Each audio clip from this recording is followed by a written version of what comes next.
প্রতিদিনের মতো আমি আজ আর এক রেসিপি নিয়ে হাজির হলাম। আজকে আমি রান্না করব ঢ্যাঁড়স চিংড়ি মাছ।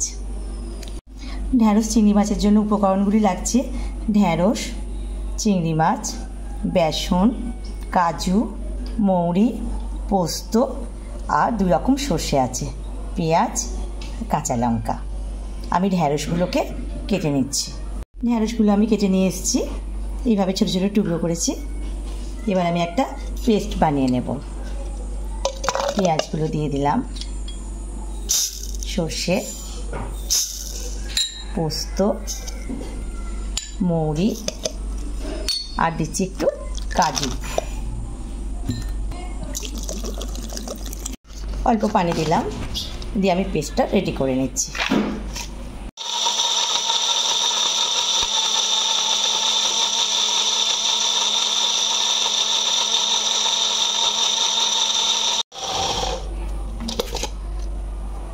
পেস্টটা আমি ঢেলে নিচ্ছি।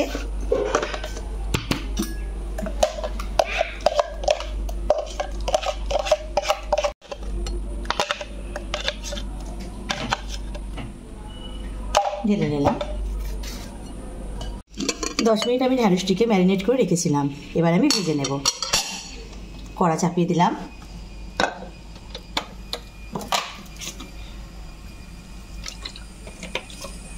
অল্প তেল দিলাম,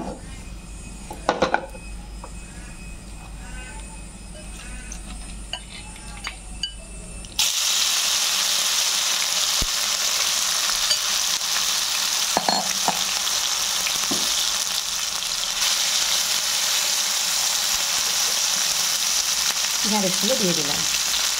খুব বেশি ভাজবো না, এরকম আমরা ঢেলে নেব।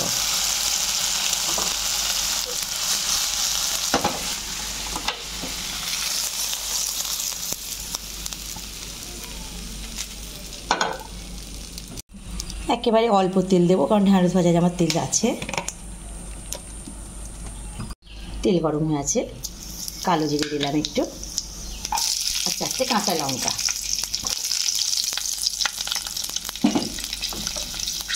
এবার আমি পেস্টটা দিয়ে দেবো।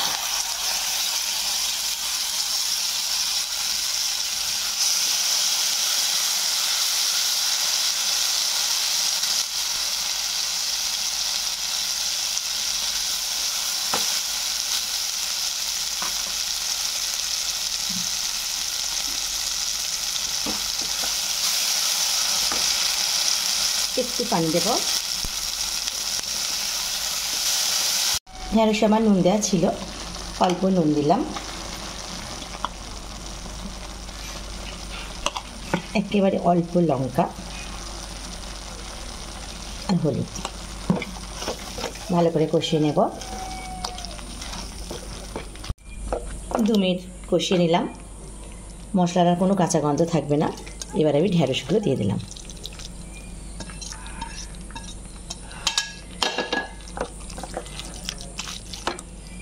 আর আমি চিংড়ি মাছগুলো দিয়ে দিলাম।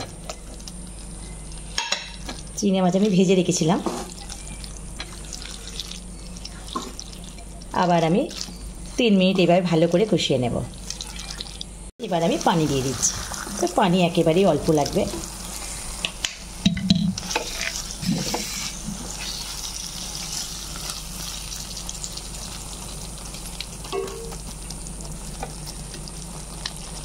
এবার 5 মিনিটের জন্য চাপা দিয়ে দেব।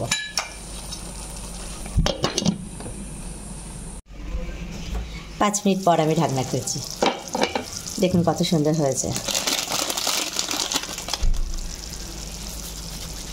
কাসুরি মেথি একটু অল্প আমি ছড়িয়ে দিলাম,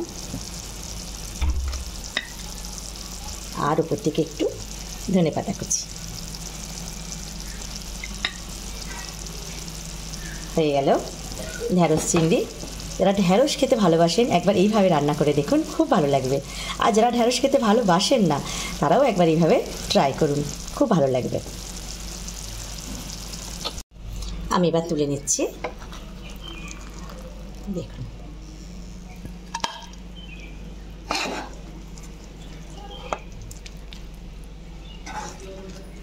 কত সুন্দর হয়েছে। ঢ্যাঁড়স চিংড়িটা আমার হয়ে গেছে। দেখুন কত সুন্দর হয়েছে।